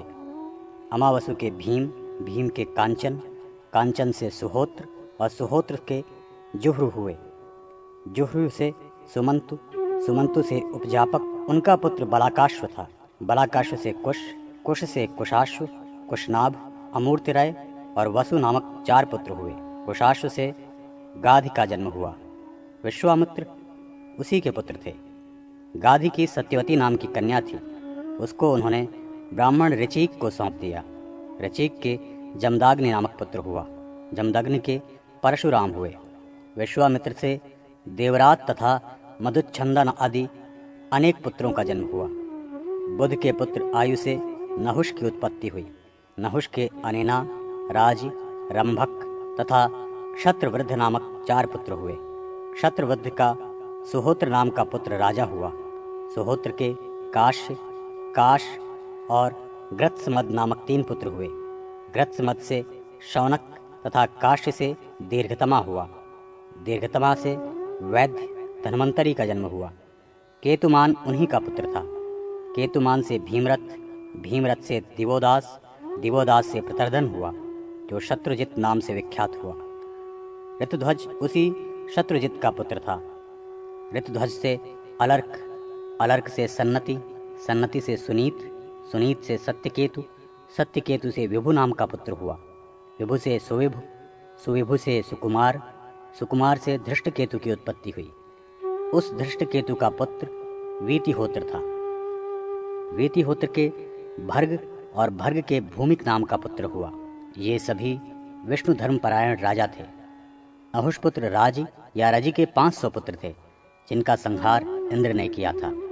नहुष के पुत्र शत्रुवृद्ध से प्रतिक्षत्रु हुए। उनका पुत्र संजय था। संजय के भी विजय हुआ। विजय का पुत्र कृत था। कृत के वृषधन, वृषधन से सहदेव, सहदेव से अदीन और अदीन के जयतसेन हुआ। जयतसेन से संकृति और संकृति से क्षत्रधर्मा की उत्पत्ति हुई। नहुष के क्रमशः यति, ययाति, संयति, अयाति तथा विकृति नामक 5 पुत्र थे।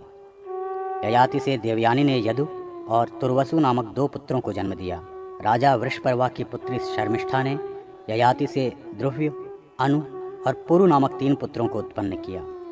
यदु के सहस्त्रजित, क्रोष्टमुना और रघु नामक 3 पुत्र हुए थे। सहस्त्रजित से शतजित, शतजित से हय तथा हय नामक 2 पुत्र हुए। हय से अनरण्य तथा हय से धर्म हुआ। धर्म का पुत्र धर्मनेत्र हुआ। उस धर्मनेत्र का पुत्र कुंती था। कुंती से संहजी हुआ। संहजी से महिष्मान, महिष्मान से भद्रश्रेणी तथा भद्रश्रेणी से दुर्दम की उत्पत्ति हुई। दुर्दम से धनक, कृतवीर, जानकी, कृताग्नि, कृतवर्मा और कृतौजा नामक 6 बलवान पुत्र हुए।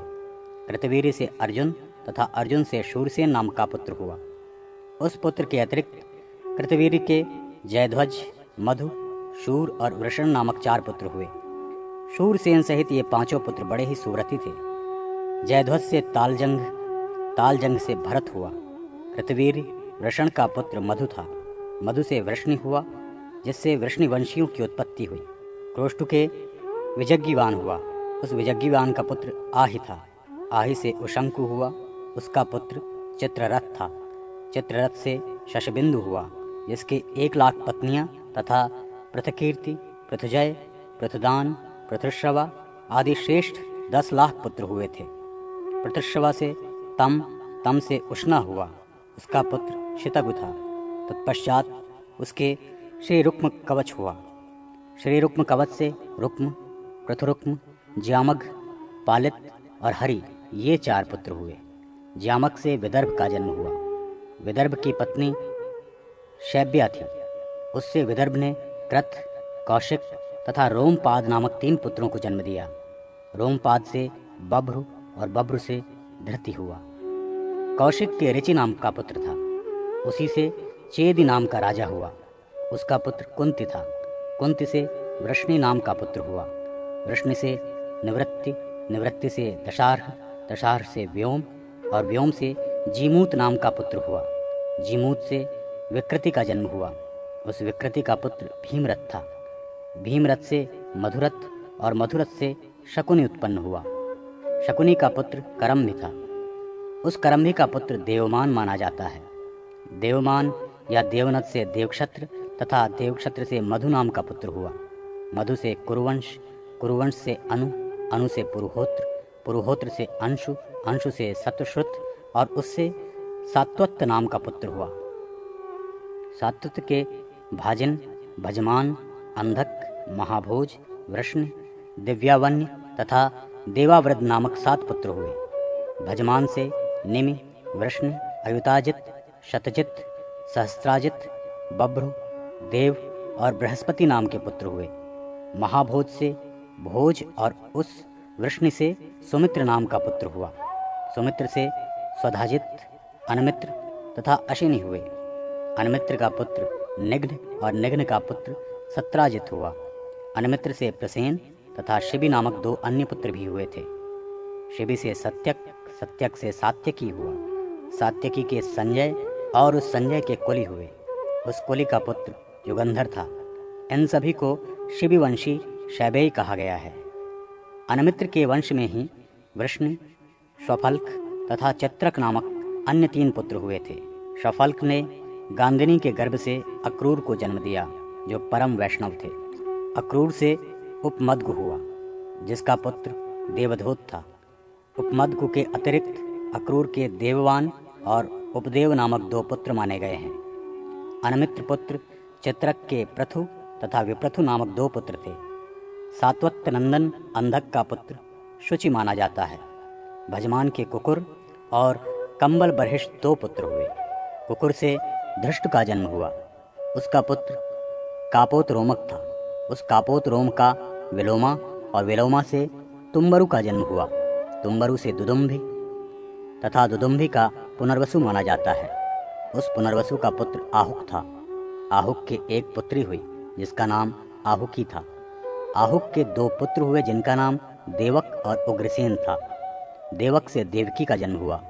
इसके अतिरिक्त देवक के वृकदेवा, उपदेवा, सहदेवा, सुरक्षिता, श्रीदेवी और शांति देवी नाम की 6 कन्याएं और भी थीं। इन 7 कन्याओं का विवाह वासुदेव के साथ हुआ था। सहदेवा के देववान और उपदेव नामक 2 पुत्र थे। आहुक पुत्र उग्रसेन के कंस, सुनामा तथा वट आदि नाम के अनेक पुत्र हुए। अंधक पुत्र भजमान से विदुरथ नाम का पुत्र हुआ। विदुरथ से शूर और शूर के शमी नाम का पुत्र हुआ। शमी से प्रतिक्षत्र, प्रतिक्षत्र से स्वयंभोज, स्वयंभोज से हृदिक तथा हृदिक से कृतवर्मा हुए। शूर से ही देव, शतधनु और देवामी दुष्का का भी जन्म हुआ था। मारिशा के गर्भ से शूर के वसुदेव आदि अन्य 10 पुत्र थे। शूर से प्रथा, शतदेवी, श्रुतकीर्ति, श्रुतश्रवा और राजाधिदेव नाम वाली 5 पुत्रियां भी थीं। शूर ने पुत्री प्रथा को कुंतीराज को दे दिया था। कुंतीराज ने शूर से प्राप्त उस कन्या का विवाह पांडु से कर दिया। पांडु की उस समय प्रथा नाम की पत्नी से धर्म, वायु और इंद्रादि देवों के अंश से युधिष्ठिर, भीम, अर्जुन तथा पांडु की पत्नी माद्री में अश्विनी कुमार के अंश से नकुल तथा सहदेव नामक पुत्र हुए। विवाह के पूर्व ही प्रथा से कर्ण का जन्म हुआ था। शूर की पुत्री श्रुत देवी के गर्भ से दंतवक्त्र हुआ, जो अत्यंत वीर योद्धा था। श्रुतकीर्ति कैकेय राज को ब्याही गई थी। कैकेय राज से उसके संतर्दन आदि 5 पुत्र हुए। राजाधिदेवी के गर्भ से 2 पुत्र उत्पन्न हुए थे, जिनका नाम विंदु और अनुविंदु था। चेदिराज दमघोष को श्रुतश्रवा ब्याही थी, उससे शिशुपाल का जन्म हुआ। वसुदेव के पौरव, रोहिणी, मदिरा, देवकी, भद्रा आदि जो अन्य स्त्रियां हैं, उनमें रोहिणी के गर्भ से बलभद्र हुए। बलभद्र की पत्नी रेवती के गर्भ से सारण और शठ आदि का जन्म हुआ। देवकी के गर्भ से पहले 6 पुत्र उत्पन्न हुए, जिनके नाम कीर्तिमान, सुषेण, उदार्य, भद्रसेन, रुजुदास और भद्रदेव हैं। कंस ने इन सभी पुत्रों को मार डाला था। देवकी के 7वें पुत्र के रूप में बलराम और 8वें कृष्ण थे।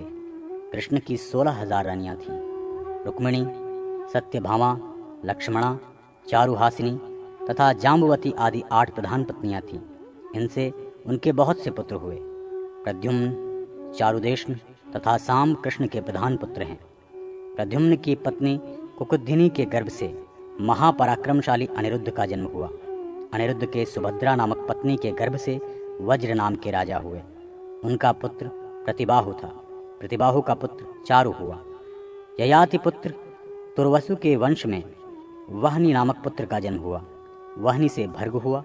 भर्ग से भानु, भानु से करंधम तथा करंधम से मरुत की उत्पत्ति हुई। हे रुद्र, अब मुझसे द्रुह्यु वंश का वर्णन सुने। ययाति पुत्र द्रुह्यु का पुत्र सेतु, सेतु का पुत्र आरुद्ध था। आरुद्ध के गांधार, गांधार के धर्म, धर्म के घृत, घृत के दुर्गम और दुर्गम के प्रचेता हुए। अब आप अनुवंश को सुने। अनु का पुत्र सभानर हुआ।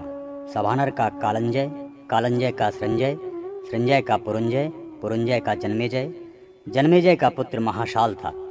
इसी महात्मा महाशाल का पुत्र उशीनर माना गया है। उशीनर से राजा शिवी उत्पन्न हुए। शिवी के पुत्र वृषदर्भ हुए। वृषदर्भ से महामनोज और महामनोज से तितिक्षु और तितिक्षु से वृषद्रथ का जन्म हुआ।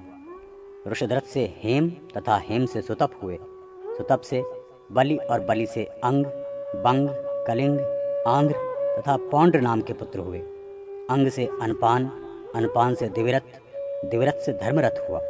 धर्मरथ से रोमपाद तथा रोमपाद से चतुरंग, चतुरंग से पृथुलाक्ष, पृथुलाक्ष से चंप, चंप से हर्यंग, हर्यंग से भद्ररथ नाम का पुत्र उत्पन्न हुआ। भद्ररथ का पुत्र बृहत्कर्मा था। उसके बृहद्भानु नाम का पुत्र हुआ। बृहद्भानु का पुत्र बृहद्मना और बृहद्मना का पुत्र जयद्रथ था। जयद्रथ से विजय और विजय से धृति हुआ। धृति का पुत्र धृतव्रत था। धृतव्रत से सत्यधर्मा हुआ। सत्यधर्मा का पुत्र अधीरथ था। अधीरथ के कर्ण और कर्ण के वृषसेन नाम का पुत्र हुआ। हरि ने पुनः कहा, हे रुद्र, इसके बाद आप पुरुवंश का वर्णन सुने। पुरु का पुत्र जन्मेजय, जन्मेजय का पुत्र नमस्यु था। नमस्यु का अभय तथा अभय का सुध्यु हुआ। सुध्यु के बहुगति नाम का पुत्र हुआ। उसका पुत्र संजाति था। संजाति के वत्स जाति और उसके रौद्राश्व हुआ। रौद्राश्व के ऋतेयु, स्थंडिलेयु, कक्षेयु, कृतेयु, जलेयु और संत्येयु नामक श्रेष्ठ पुत्र हुए। कृतेयु के रतिनार नाम का पुत्र हुआ। उसका पुत्र प्रतिरथ था। प्रतिरथ का मेधातिथि, मेधातिथि का एनिल नाम का पुत्र माना जाता है। एनिल का पुत्र दुष्यंत था। शकुंतला के गर्भ से दुष्यंत के भरत नामक पुत्र हुआ। भरत से वितत, वितत से मन्यु, मन्यु से नर का जन्म माना गया है। नर के संकृति और संकृति के गर्ग हुआ। गर्ग से अमन्यु, अमन्यु से शनि नामक पुत्र की उत्पत्ति हुई। मन्यु पुत्र महावीर से उरुक्षय, उरुक्षय से त्रय्यारुणी, त्रय्यारुणी से व्यूहक्षत्र, व्यूहक्षत्र से सुहोत्र, सुहोत्र से हस्ती, अजमीढ़ तथा द्विमीढ़ नामक 3 पुत्र हुए। हस्ती का पुत्र पुरुमीढ़ और अजमीढ़ का कर्ण था। कर्ण के मेधातिथि हुए। इन्हीं से कांडवायन नामक गोत्र ब्राह्मणों के हुए और वे कांडवायन कहलाए। अजमीढ़ से बृहदिषु नामक एक अन्य पुत्र भी हुआ था। उस पुत्र के बृहद्धनु हुआ। बृहद्धनु के बृहत्कर्मा तथा बृहत्कर्मा के जयद्रथ नाम का पुत्र था। जयद्रथ से विश्वजित और विश्वजित से सेनजित, सेनजित से रुचिराश, रुचिराश से पृथुसेन, पृथुसेन से पार तथा पार से द्वीप और नृप हुए। नृप का पुत्र श्रमर था। पृथसेन का एक अन्य पुत्र था जिसका नाम सुकृति कहा गया है। सुकृति के विभ्राज और विभ्राज के अश्वह नामक पुत्र हुआ। कृति के गर्भ से उत्पन्न उस अश्वह के ब्रह्मदत्त नाम का पुत्र था। उस पुत्र से विश्वक्सेन ने जन्म लिया। द्विमीड के यवीनर, यवीनर के धृतिमान, धृतिमान के सत्यधृति नाम का पुत्र हुआ। उसका पुत्र दृढ़नेमि था। दृढ़नेमि से सुपार्श्व और सुपार्श्व से सन्नति का जन्म हुआ। सन्नति का पुत्र कृत तथा कृत का पुत्र उग्रायुध था। उग्रायुध से क्षेम्य नामक पुत्र हुआ। उसका पुत्र सुधीर था। सुधीर से पुरुंजय, पुरुंजय से विदुरथ नाम के पुत्र ने जन्म लिया। अजमीड की नलिनी नाम की एक पत्नी थी। उसके गर्भ से राजा नील की उत्पत्ति हुई। नील से शांति नाम का पुत्र हुआ। उसका पुत्र सुशांत था। सुशांत के पुरु हुए। पुरु का पुत्र अर्क, अर्क का हर्यश्व, हर्यश्व का मुकुल और मुकुल के यवीर, बृहद्भानु, कंपिल, सृंजय एवं शरद्वान नामक 5 पुत्र हुए। इनमें शरद्वान परम वैष्णव था। इस शरद्वान के अहल्या नाम की पत्नी से दिवोदास नामक पुत्र हुआ। उसके शतानंद हुए। शतानंद के सत्यधृति हुए। सत्यधृति के उर्वशी से कृप तथा कृपि नामक 2 संतानें हुई। कृपि का विवाह द्रोणाचार्य से हुआ था। उसी कृपि से द्रोणाचार्य के अश्वत्थामा नामक श्रेष्ठ पुत्र उत्पन्न हुए। दिवोदास की मित्रयु और मित्रयु के च्यवन नाम का पुत्र था। च्यवन से सुदास, सुदास से सौदास नामक पुत्र हुआ। उसका पुत्र सहदेव था। सहदेव से सोमक, सोमक से जंतु और प्रशत नामक महान पुत्र हुए थे। प्रशत से द्रुपद, द्रुपद से दृष्टधुम्न की उत्पत्ति हुई। दृष्टधुम्न से दृष्टकेतु हुआ। अजमीड के एक ऋक्ष नाम का पुत्र था। उस ऋक्ष से संवरण, संवरण से कुरु का जन्म हुआ। कुरु के सुधनु, परीक्षित और जहनु नाम के 3 पुत्र थे। सुधनु से सुहोत्र तथा सुहोत्र से च्यवन, च्यवन से कृतक तथा उपरिचर वसु हुए। वसु के बृहद्रथ, प्रत्यग्र और सत्य आदि अनेक पुत्र थे। बृहद्रथ से कुशाग्र, कुशाग्र से ऋषभ, ऋषभ से पुष्पवान तथा उस पुष्पवान से सत्यहित नाम का राजा हुआ। सत्यहित से सुधनवा, सुधनवा से जहयु की उत्पत्ति हुई। बृहद्रथ का एक अन्य पुत्र था जिसका नाम जरासंध था। उस जरासंध से सहदेव, सहदेव से सोमापि, सोमापि से शतवान, भीमसेन, उग्रसेन, श्रुतसेन तथा जन्मेजय हुए। जहनु के सुरथ नाम का पुत्र था। सुरथ के विदुरथ, विदुरथ के सार्वभौम, सार्वभौम के जयसेन तथा उस जयसेन से अवधीत हुआ। उस अवधीत से अयुतायु, अयुतायु से अक्रोधन, अक्रोधन से अतिथि, अतिथि से ऋक्ष, ऋक्ष से भीमसेन, भीमसेन से दिलीप, दिलीप से प्रतीप, प्रतीप से देवापि, शंतनु और बाहलीक नाम के राजा 3 सहोदर भ्राता हुए। बाहलीक से सोमदत्त हुए। सोमदत्त से भूरि और भूरि से भूरिश्रवा की उत्पत्ति हुई। इस भूरिश्रवा का पुत्र शल था। गंगा के गर्भ से शंतनु के महाप्रतापी धर्मपरायण पुत्र भीष्म हुए। उस शंतनु की दूसरी पत्नी सत्यवती से चित्रांगद और विचित्रवीर्य नामक अन्य 2 पुत्रों का जन्म हुआ। विचित्रवीर्य की 2 पत्नियां थीं जिनका अंबिका तथा अंबालिका नाम था। व्यास जी ने अंबिका से धृतराष्ट्र को, अंबालिका से पांडु को तथा उनकी दासी से विदुर जी को पैदा किया। धृतराष्ट्र ने गांधारी से दुर्योधन आदि 100 पुत्रों को उत्पन्न किया। पांडु से युधिष्ठिर आदि 5 पुत्र हुए।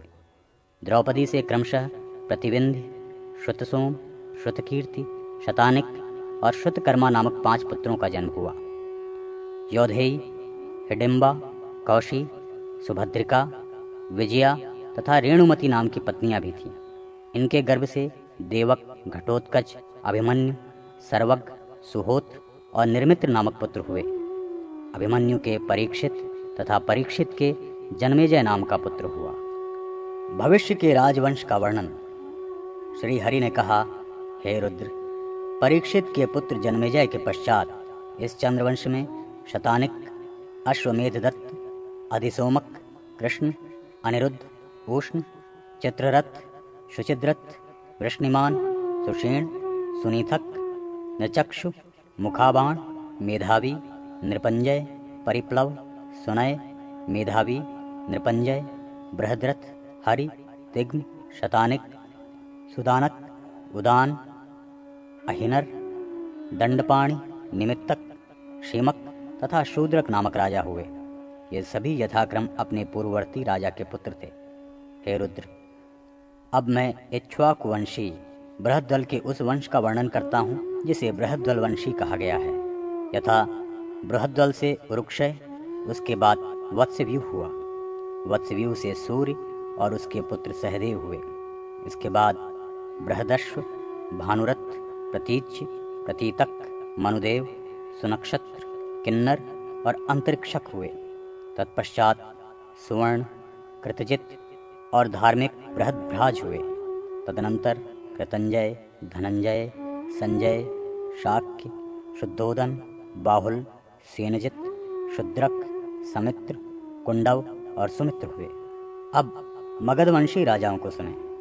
मगध वंश में जरासंध, सहदेव, सोमापि, श्रुतश्रवा, अयुतायु, निर्मित्र, सुक्षत्र, बहुकर्मक, शुतंजय, सेनजित, भूरि, शुचि, क्षेम्य, सुव्रत, धर्म, श्मशुल तथा दृढ़सेन आदि राजा हुए। इसी प्रकार आगे सुमति, सुबल, नीत, सत्यजित, विश्वजित तथा इंशुंजय, ये सभी बृहद्रथ वंश में उत्पन्न होने से बारहद्रथ के नाम से जाने जाते हैं। इसके बाद जितने भी राजा होंगे वे सभी अधार्मिक और शूद्र होंगे। स्वर्ग आदि समस्त लोकों के रचयिता साक्षात अव्यय भगवान नारायण हैं। वे ही सृष्टि, स्थिति और प्रलय के कर्ता हैं। नैमित्तिक, प्राकृतिक तथा आंत्यादिक भेद से प्रलय 3 प्रकार का होता है। प्रलय काल आने पर पृथ्वी जल में, जल तेज में, तेज वायु में, वायु आकाश में, आकाश अहंकार में, अहंकार बुद्धि में, बुद्धि जीव में और वह जीवात्मा अव्यक्त परब्रह्म परमात्मा में विलीन हो जाता है। आत्मा ही परमेश्वर है, वही विष्णु है और वही नारायण है। वही देव एकमात्र नित्य है, अविनाशी है। उसके अतिरिक्त स्वर्गादि समस्त संसार नाशवान है। इसी नश्वरता के कारण ये सभी राजा मृत्यु को प्राप्त हुए हैं। अतः मनुष्य को पाप कर्म छोड़कर अविनाशी धर्माचरण में अनुरक्त रहना चाहिए, जिससे निष्पाप होकर वो भगवान हरि को प्राप्त कर सके। भगवान के विभिन्न अवतारों की कथा